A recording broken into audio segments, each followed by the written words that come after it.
टिक news.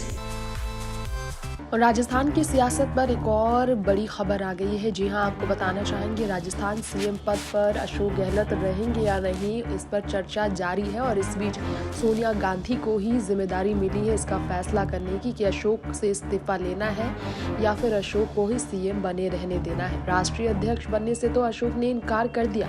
10 दिन से political drama जो राजस्थान में चल रहा था उसका अंत हो चुका है। अशोक ने माफी मांग ली है सोनिया गांधी से, लेकिन बड़ा सवाल है कि सोनिया गांधी जिन्होंने अपनी कुर्सी तक सौंपने का मन बना लिया, जो अपनी कुर्सी तक सौंपना चाहती थी, ऐसी नौबत क्यों आ गई कि गहलोत को माफीनामे तक जाना पड़ा। 3 सलाहकारों ने गहलोत का खेल बिगाड़ दिया। ये भी सवाल है कि कौन से वरिष्ठ मंत्री के फोन कॉल से विधायकों को बगावत पर राह पर लाने के लिए मजबूर किया गया।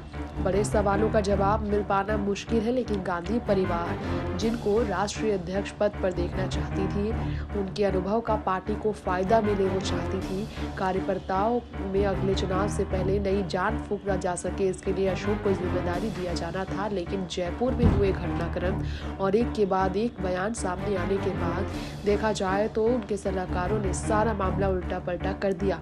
अब आपको बता दें इस बारे में कि अशोक गहलोत केंद्रीय राजनीति में जाएंगे लग रहा था, लेकिन ऐसा अब नामुमकिन है।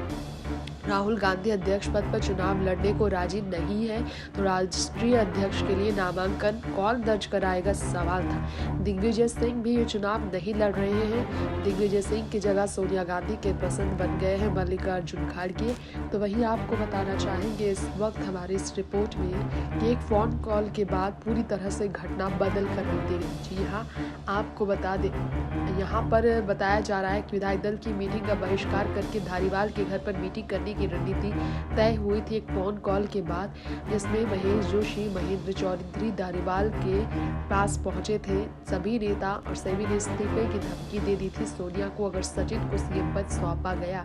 सचिन के खिलाफ लोगों की इस तरह से आवाज उठाना बड़ी चिंताजनक विषय बनी कांग्रेस पार्टी के लिए। ऐसे में महेश जोशी, शांति धारीवाल, धर्मेंद्र राठौर, इन पर एक्शन लिया गया।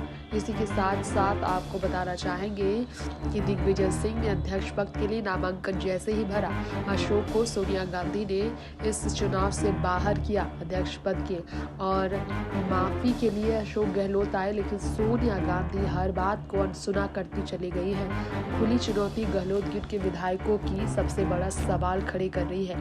दिल्ली जाकर कांग्रेस अध्यक्ष सोनिया गांधी से मिलकर पूरे घटना के बारे में दोनों पर्यवेक्षक अजय माकन और मल्लिकार्जुन खड़गे ने दिया।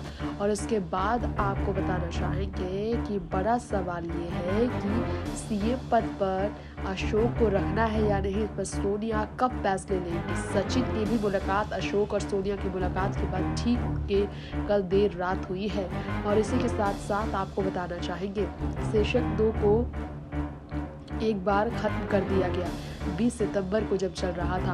और इसके बाद सोनिया गांधी जो है प्रेस ब्रीफिंग के साथ ही पॉलिटिकल पंडितों ने अटकलें लगाई है कि गहलोत के साथ बड़ा ड्रामा होने वाला है। और सीएम की कुर्सी बचाने के लिए जो इमोशनल कार्ड अशोक गहलोत ने खेला है, Pilot camp wait and watch पर अभी भी टिका हुआ है।